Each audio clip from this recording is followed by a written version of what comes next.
നമസ്കാരം. Raf talk ഫുട്ബോളിലേക്ക് എവർക്കും സ്വാഗതം. യൂറോ കപ്പിന് മുന്നോടിയായുള്ള അന്താരാഷ്ട്ര സൗഹൃദ മത്സരത്തിൽ സ്പെയിനിന് തകർപ്പൻ ജയം. യുവ സൂപ്പർ താരങ്ങൾ പെഡ്രിയും ലാമിൻ യമാലും പൊളിച്ചടുക്കി. പെഡ്രിയുടെ വക ഇരട്ട ഗോളുകൾ, യമാലിന്റെ വക ഇരട്ട അസിസ്റ്റ്. 5-1 നോർത്തേൺ അയർലൻഡിനെ സ്പെയിൻ പരാജയപ്പെടുത്തുന്നത്. പെഡ്രിയെ കൂടാതെ മൊറാറ്റ, ഫാബിയൻ റൂയിസ്, ഒയർസബാൾ എന്നിവർ ഓരോ ഗോളുകളും അവർക്ക് വേണ്ടി നേടുകയുണ്ടായി. മറുഭാഗത്ത് നോർത്തേൺ അയർലൻഡിന്റെ ഗോള് ബലാഡിന്റെ വകയായിരുന്നു. മത്സരത്തിൽ പെഡ്രി ഒരു സ്റ്റണ്ണിങ് ഗോളോടുകൂടി ആരംഭിക്കുകയായിരുന്നു. പിന്നീട് അദ്ദേഹം വീണ്ടും ഒരു ഗോൾ കണ്ടെത്തി. അതുപോലെ ഫാബിയൻ റൂയിസിന് കൊടുത്ത ഒരു top class assist, world class assist Lamine യമാലിന്റെ പ്രതിഭ വിളിച്ചോതുന്ന ഒന്നായിരുന്നു.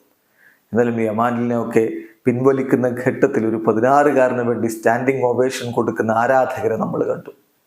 സ്പെയിനിന് തീർച്ചയായിട്ടും ദീർഘകാലത്തേക്ക് വിശ്വസിച്ച് കൂടെ കളിപ്പിക്കാവുന്നയാളാണ് ലാമിൻ യമാൽ എന്ന കാര്യത്തിൽ തർക്കമേ വേണ്ട. മത്സരത്തിന്റെ 2ാമത്തെ മിനിറ്റില് ബലാഡിലൂടെ ഗോളടിച്ചത് നോർത്തേൺ അയർലൻഡ് ആയിരുന്നെങ്കിൽ പിന്നീട് അങ്ങോട്ട് സ്പെയിനിന്റെ ആധിപത്യമായിരുന്നു.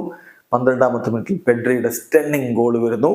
തുടർന്ന് 18ാമത്തെ മിനിറ്റിൽ മൊറാറ്റയുടെ ഗോള്, 29ാമത്തെ മിനിറ്റിൽ വീണ്ടും പെഡ്രി ഗോൾ അടിക്കുന്നു. അതിനുശേഷം ഫാബിയൻ റൂയിസിന്റെ ഗോൾ വിറക്കുന്നു. അങ്ങനെ ആദ്യ പകുതി അവസാനിക്കുമ്പോൾ 4-1 സ്പെയിൻ മുന്നിലായിരുന്നു. 2ാം പകുതിയിൽ 60ാമത്തെ മിനിറ്റിൽ ഒയർസബാൾ കൂടി ഗോൾ അടിച്ചപ്പോൾ 5-1 തകർപ്പൻ ജയമാണ് ഇപ്പോൾ സ്പെയിന് സ്വന്തമാക്കിയിരിക്കുന്നത്. യൂറോ കപ്പിന് മുന്നോടിയായിട്ടുള്ള അവരുടെ ഒരുക്കം ഗംഭീരമായി എന്നർത്ഥം. കാരണം ഇതിനു മുമ്പ് അവര് അണ്ടോറക്കെതിരെ 5-0 വിജയം, ഇപ്പൊ നോർത്തേൺ അയർലൻഡിനെതിരെ 5-1 വിജയം. ഇനി യൂറോ കപ്പിലെ ഗ്രൂപ്പ് സ്റ്റേജ് മത്സരമാണ്. അവരുടെ എതിരാളികൾ ക്രൊയേഷ്യയാണ്. വീഡിയോ അവസാനിക്കുന്ന ഫുട്ബോൾ ലോകത്തെ കൂടുതൽ വിശേഷങ്ങളുമായി റാഫ് ടോക്സ് വീണ്ടും എത്താം.